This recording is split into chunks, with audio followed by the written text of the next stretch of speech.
नी replacement surgery को safe as well as successful कैसे बनाया जाता है, कैसे हम इंश्योर करते हैं कि पेशेंट की सेफ्टी भी रहेगी प्लस पेशेंट को जो रिजल्ट मिलेंगे वो उसको बेस्ट रिजल्ट। तो इसी जानकारी को लेकर मैं आपके सामने आया हूँ। Myself doctor Lalit Modi, director orthopaedics, CK Birla hospital, Jaipur. तो सर्जरी को सेफ बनाना, क्योंकि जब भी पेशेंट हमारे पास नी रिप्लेसमेंट के आते हैं तो बहुत कॉमन होता है कि उनकी 65 से 80 ईयर के बीच में होती है, जिसमें मरीज को अक्सर कई तरह की बीमारियां होती हैं, जैसे डायबिटीज का होना, बीपी का होना, हार्ट में पहले स्टेंटिंग हो चुकी होना, या फिर इवन बाईपास सर्जरी होना, थायराइड की परेशानी होना। तो कई बार मरीजों के दिमाग में ये डर होता है कि डॉक्टर साहब हमें ये बीमारियां हैं, तो क्या ये सर्जरी हमारे लिए सेफ है? तो ये सेफ्टी इंश्योर करना हमारी फर्स्ट रिस्पॉन्सिबिलिटी है। उसके लिए पेशेंट को पूरा इवेलुएट किया जाता है। अगर उसका डायबिटीज है तो उसका HbA1c लेवल जो होता है उसको मैनेज करने के बाद ही सर्जरी प्लान की जाती है। अगर पेशेंट की ब्लड थिनर चल रही है किसी कारण से तो उनको 3 से 5 दिन के लिए बंद किया जाता है, जिससे सर्जरी के दौरान किसी तरह की रिस्क नहीं हो।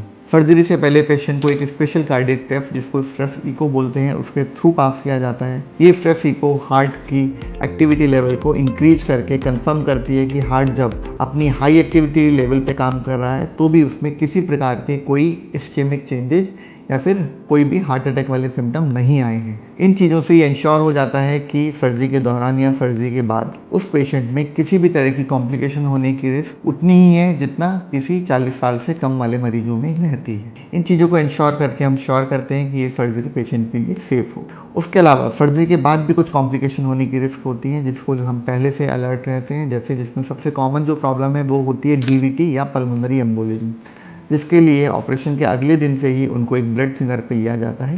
ये ब्लड थिनर जो होता है उनकी रिकवरी में किसी प्रकार की बाधा पैदा नहीं करता है और कोई भी कॉम्प्लिकेशन होने से रोकता है, जो कि थ्रोम्बोसिस के कारण हो सकती है। सेकंड चीज़ आती है कि कैसे हम इस सर्जरी को सक्सेसफुल बनाते हैं।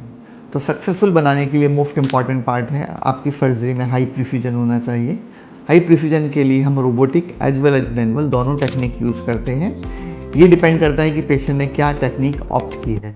रिलेटिवली रोबोटिक्स जो होते हैं उसमें प्रिसीजन जो होता है वो मैनुअल के कंपैरिजन में हाई रहता है, जिसके कारण से पेशेंट की रिकवरी फास्टर भी रहती है। रोबोटिक्स के अलावा और हमारे पास जो ऑप्शन है फास्टर रिकवरी के लिए वो सही इम्प्लांट का चुनाव, जिसके कारण से इंश्योर करते हैं कि पेशेंट का रिकवरी अच्छा होगा, फास्ट होगा, उसको नी की नेचुरल फील आएगी, प्लस उसके घुटने की बेंडिंग काफ़ी अच्छी रहेगी, जिससे वो उसको नॉर्मल नी की तरह यूज कर सकता है और इवन आलती पालती मारकर भी आराम से बैठ सकता है। ये रिकवरी प्रोटोकॉल फास्ट करने के लिए सर्जरी में कुछ स्पेशल टेक्निक्स का यूज किया जाता है, जिसमें सॉफ्ट टिश्यू बैलेंसिंग को बेस्ट वे में किया जाता है, जिसके कारण से पेशेंट की रिकवरी इतनी फास्ट होती है कि वो ऑपरेशन के अगले दिन चलना, उसके अगले दिन वॉशरूम जाना और उसके अगले दिन हम सीढ़ी चढ़ना उतरना सिखा के फिर पेशेंट को घर भेजते हैं।